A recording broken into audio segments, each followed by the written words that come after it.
You, Kerwin, are one of the most versatile composers that I've ever met. Uh, you I don't know, know. I mean, you do well. First, you're known for your work with Public Enemy, but you're also a songwriter, a film composer. You've written music for video games. You've Yeah, written how many symphonies? Eight. 8. Yeah, and That's I've already just started my ninth. oh my gosh. That's amazing. And you write for film. Yep.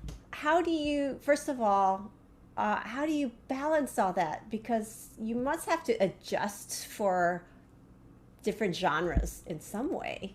No, it's all the same to me. I don't look at genre. Only like if I'm working with someone and they specify that I write a piece that sounds in the style of something, I'll just immerse myself with that type of music for a while. It's not like I'm oblivious to it. I grew up listening to all different types of music, but I'll just get into that mind frame for that particular project and say, okay, this is what it needs to be.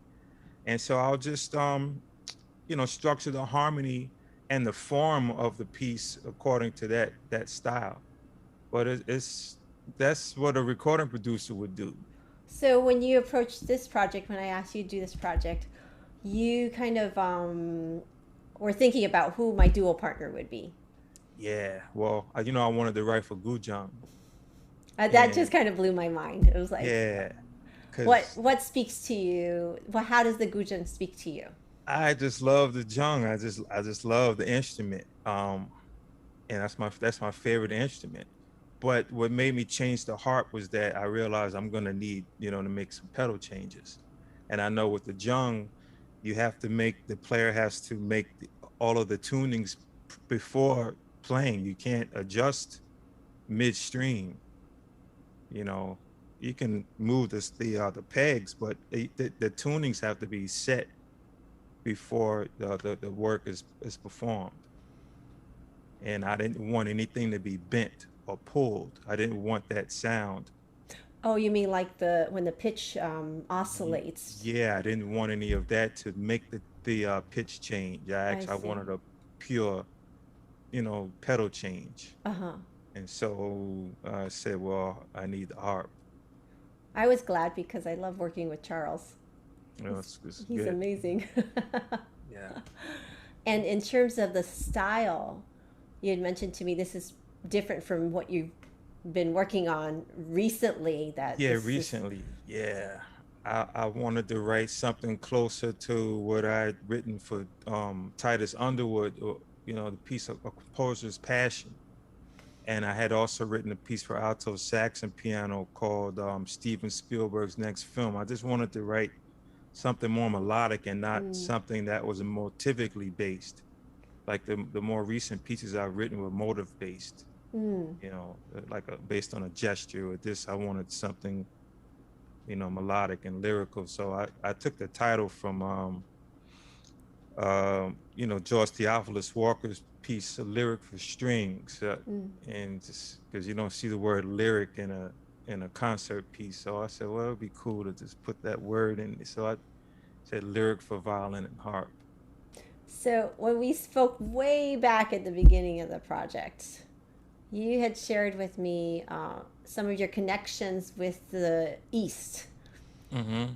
um, and I feel like this piece kind of connects some of um, that your interests with the Eastern arts with the Western arts.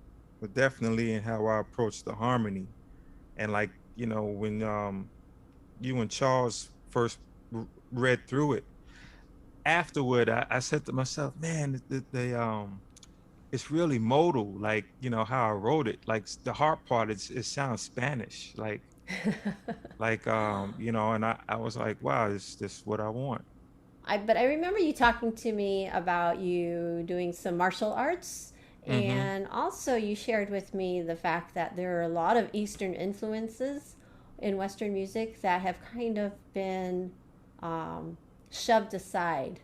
Right. Um, and I really want you to share some of those thoughts. Well, jazz in general, I mean, just the whole improvisational aspect, for one, that's completely Eastern. And the extended harmony, the treatment of harmony, in extended, flat nine, sharp nine, and that sort of thing. It's not really in the conservatory. It's not really discussed in a way that it, as a jazz musician would learn it in their curriculum, because a jazz musician's curriculum is totally different from a classical musician's Mm, curriculum, and I think that's terrible. mm, We go to a conservatory, but the jazz musician, they can improvise on their instrument, and they're trained to read through changes. But if I put the same thing on a page for a classically trained musician, they have no clue of the harmonic structure or what that chord or how to improvise. So it's like the thing of the Eastern aspect is like you introduce a melody in a specific form, whether it's 4 bars, 8 bars, or 12 bars, or even 32 bars, but the structure is there and the melodic element is there. mm. And you play through it one time. That's like the head. So you that's what it is. But the improvisational part comes in where you're playing the same form over the same amount of bars, but it's your interpretation now and not the composer's. Mm-hmm. But the harmonic structure is still it stays in place. So in my martial arts training comes into it too. Man, like musically, what I learned is that, like, there's a 72 note scale, right? Mm. But in China, their ancient instruments, their ancient zithers, go back to a time where the instruments were used medicinally and to de-densify matter, like to have an effect on matter. Wow. And those, like, the ancient jungs were metal and made of like stone, like crystal. But they were huge. Mm. And the resonance of them, like, I don't even know where you can find them at, where they can be demonstrated. But for the chakra system, like the meridians in the body, is 108 vital meridians. There's a pitch for each meridian, and out of that 108 note scale, what still exists is the 72 note scale. Huh. Now, You in you you mean those 108 no longer exist on they the exist, but they're current? not. They exist, but scientists are using them for to manipulate the weather and things like that. Wow. That's the science. That's on the scientific level, but on the musical side, there's a 72 note, scale that exists in the East. That's the Makam system. Mm-hmm.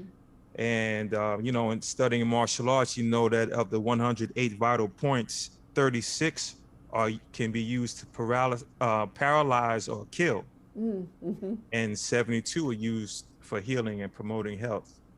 And on the note in the musical side of it, sound can be used as a detriment or as a positive attribute. And the scientists know this, and they've been using it since World War II.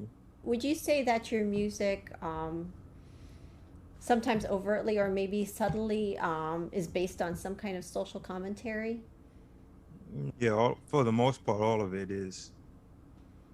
Yeah. How would you say so for lyric? Um, this is one point where it's not like this piece, Composer's Passion, and like the other work I mentioned, music for Steven Spielberg's next film. Those Neither of these are based on social commentary, but rather just how I feel in the moment, like just you know. But most of my other works are just dealing with like current events. Like I just wrote a piece for Utah State called "Far from Righteous," Mm. and it's about everything that we've seen on the news during the Trump administration over the past year or two. And this the behavior of police and politicians. So I call that, far from righteous. But Mhm. lyric, this is just my expression, just wanting to write something different. What would you advise for a young budding musician or composer who's coming through the ranks these days from your experience? And I would recommend that they expose themselves to as many different forms of music as possible, um, internationally, and not be stuck in just one way of listening, one way of articulating music, you know, but to be open to different forms, and also not to rush any process of success that they're pursuing, but to keep that open and realize, some things take a longer time than other things. One person may reach success in a year, for another it may take 30. That's really vital, isn't it, to keep searching and learning? I mean, I think Yeah, people would have seen you 10, 15 years ago and said, oh, you're successful. So really success is in the mind, yeah. and hopefully you don't feel like you've reached that destination because then you stop growing. I went back to school just to deal with the politics of diversity. Mm. Had I not had to deal with any of that, I definitely would have been further along years before, in the Hmm. 90s. Yeah. When you said you had these roadblocks, was it because so many people felt like so many people base their judgment on credentials and that diploma or what you've done before, or the fact that you were in hip hop and jazz and the classical music world Hmm. at that time, not recognizing that as valid per se? Did you feel that's part of it? Yeah, I remember, well, the Paris Conservatory told me I was too old when I was 32. Um, and I remember before that, I would reach out to composers, Black composers as well, and not getting any type of support. Their response would be good luck. Mm. I, Good luck, that's two words.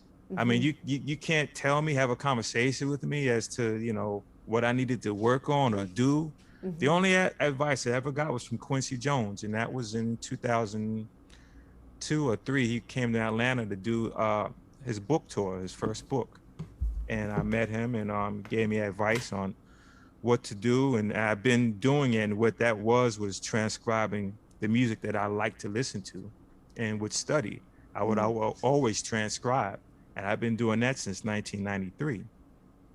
And it just took me a while after being denied entrance into the Paris Conservatory.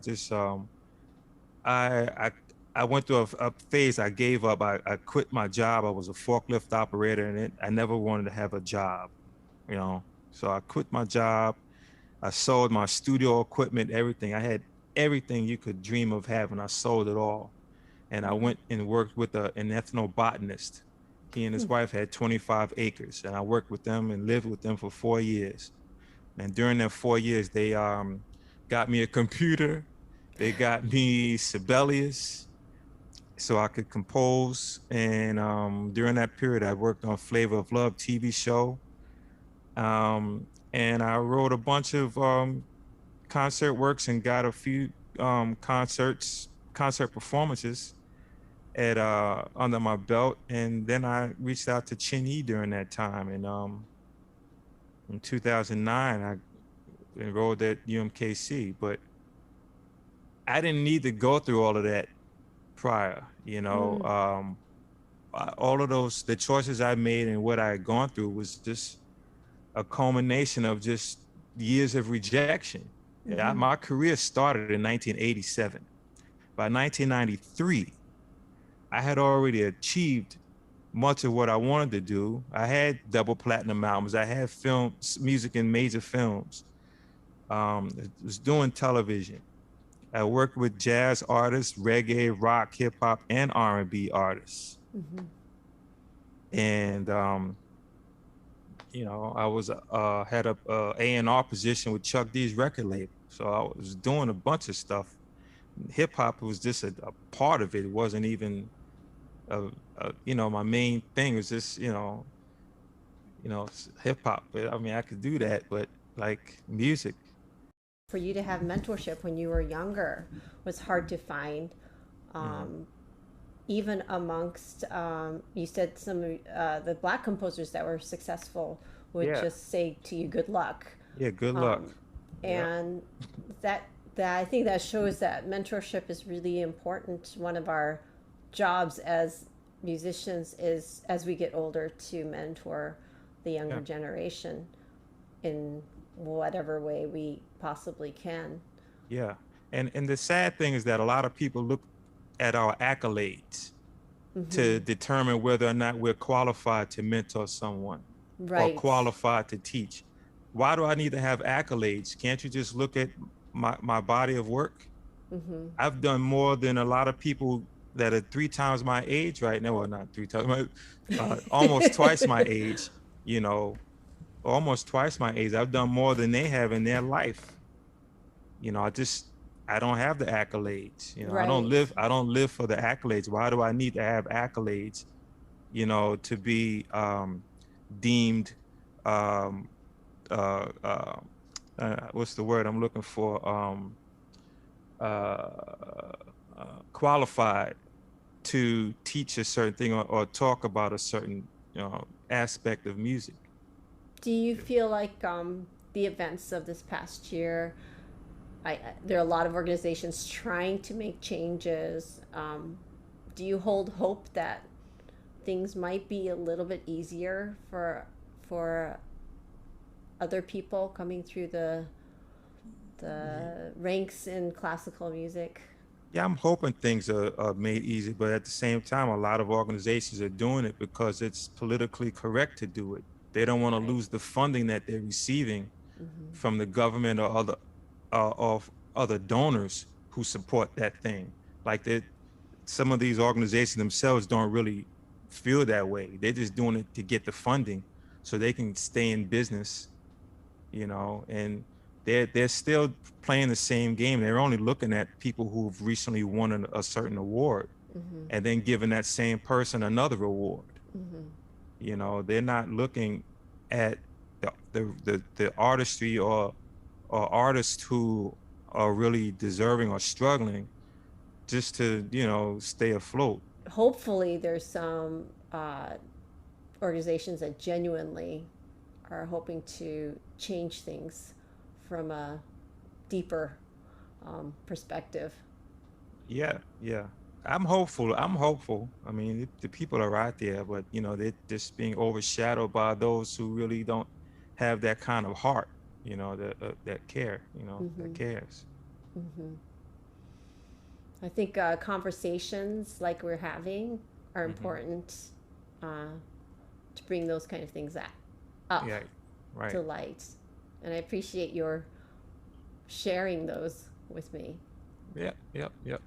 This is Yeah. good Yeah. because it would inspire someone watching to say, "Whoa, okay." And that person may have the means to make a change and may act on it and do something. Well, I'm really grateful you lent your voice into this project. I really appreciate your beautiful piece for me and Thank you. Charles. Yeah, I And can't wait to hear it like in full. But more importantly, I want to see the reaction like from everyone else who sees it and hears it. yeah, Like to know what they feel. yeah. I think that people will really enjoy it.